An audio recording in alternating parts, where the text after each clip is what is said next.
Hey everyone, and welcome to this podcast about anxiety. Each year, 1 in 5 Australians experience a mental health issue.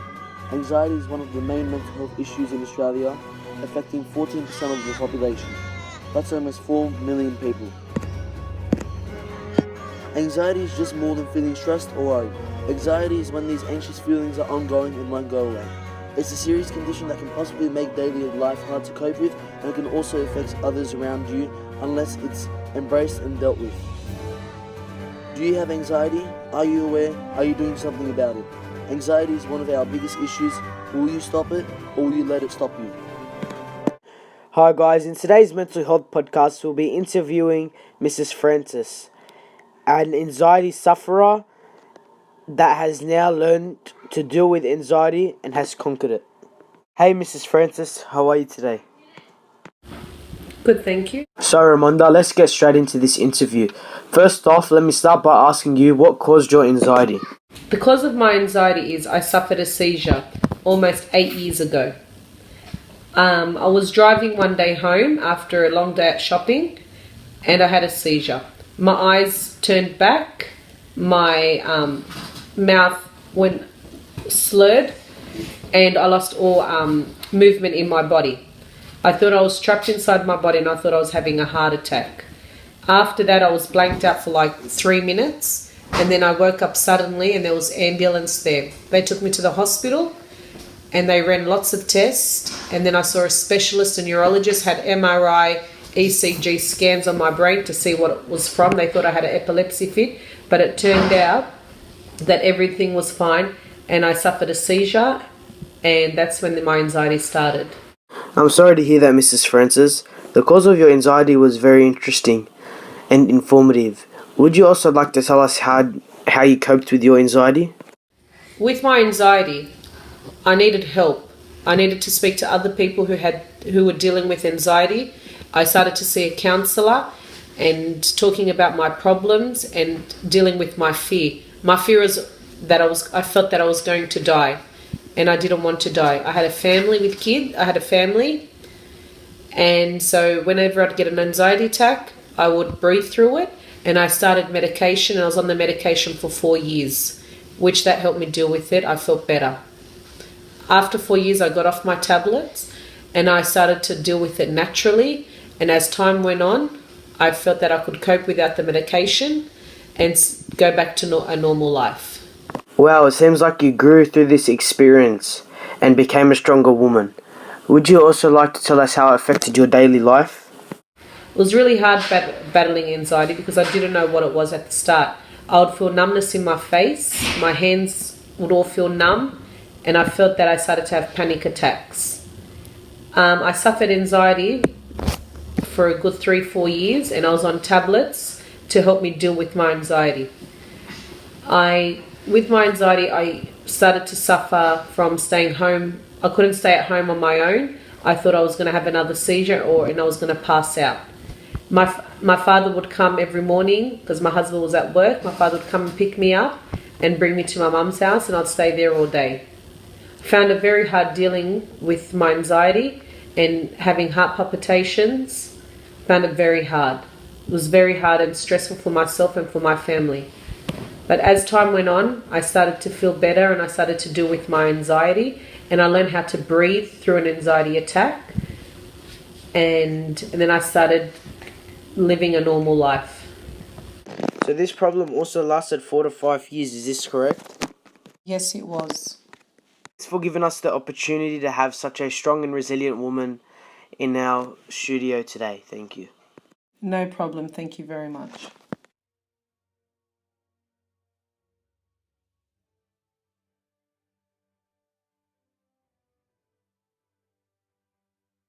Yet again today we have another interview with Dr. Toke, who is here to discuss the signs of anxiety, tell us how to deal with anxiety and the causes of anxiety. So doctor, what are the different signs of anxiety?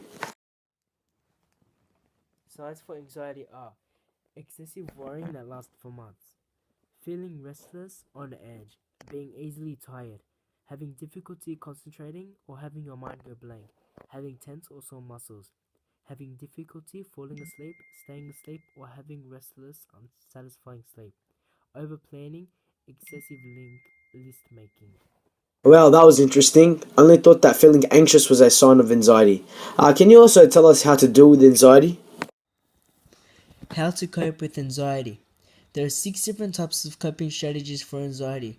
Number 1, self-soothing. This includes your 5 senses so you are able to know your surroundings. These include something to grab when you feel anxious, like a stress ball, something to listen to get your mind off your stress, like meditation guides, something to observe to take your focus off your worry, like happy pictures, something to chew on or drink and enjoy, like tea or lollies, something to smell to change your mood, like perfume. Another one is distraction, taking your mind off the problem or worry for a while. This includes mind games like puzzles or relaxing drawing artworks, listening to music, or knitting. Number 3, opposite action. Change your negative emotion you feel inside due to your problems to a more positive emotion, like funny videos and books. Number 4, emotional awareness. Identify the emotions that you feel due to the problems. Expressing emotions through drawing and art, or listing all emotions to know how you feel in these situations. Mindfulness. Ways to leave your stress and clear your mind to forget about your worries, like meditation guides and relaxation to clear the mind, relaxing your mind and doing things that don't take a lot of focus to remain calm, like yoga and breathing exercises. Number 6, a crisis plan. Have a list of people you can rely on in a situation you might not be able to control and that can support you, like family, close friends, therapists, and 000. The reason why these methods help cope with anxiety is because it helps clear the mind and get away from fighting it. Whatever you fear or worry is, it is important to continuously do that so that your fear is no longer a hazard. First time doing it may make you feel very stressful and anxious. It's better to understand anxiety so you are aware that you have it and are able to control it. Some medication for anxiety includes SSRI, which eases symptoms of depressed mood and anxiety, anxiolytic, which relieves anxiety and tension, antidepressant, which prevents or relieves depression and elevates mood, sedative, which causes drowsiness, calmness, and dulled senses, and nerve pain medication, which blocks pain caused by damaged nerves. Well, that's such an extensive list of how to cope with anxiety. Finally, to wrap this interview up, can you please tell us what are the causes of anxiety? Finally, for the causes of anxiety. There are many things these link to. Many social inequalities such as living conditions, occupation, socioeconomic status, and more can all lead to anxiety in someone's life. Poor economic status can cause anxiety to many people. This is due to people being anxious about their income and if they will be able to live or not off what they are earning, from providing food to paying all their bills. It could place even more pressure if the person has a family that they have to provide for. Where a person lives can link to economic status, as it can determine how big or small their house is or if it's livable or not. Where a person lives can highly contribute to a person's mental health status. People who live in a rented or run-down house are more likely to have a mental health issue, such as anxiety, compared to the general population. This is due to people worrying about not being able to pay the rent on time, worrying about others living in the house, bills, and many other things. Here are some stats showing the links between inequalities such as socioeconomic status and economic stats and anxiety. 33%, 15 million people say housing costs are causing anxiety and depression in their family. 25%, 12.2 million people are kept awake at night by the stress of their paying their rent or mortgage. Children who have lived in a temporary accommodation for over a year are 3 times as likely to have mental health problems, including depression and anxiety, compared to others around them. Thank you very much, Dr. Toke. I'm sure our viewers have learned so much about anxiety just like I have. Thank you for your time. Thanks, Joey. It was a pleasure. Anyways, we'd like to wrap this up by saying thank you for listening to our podcast and we'd like to see you next time.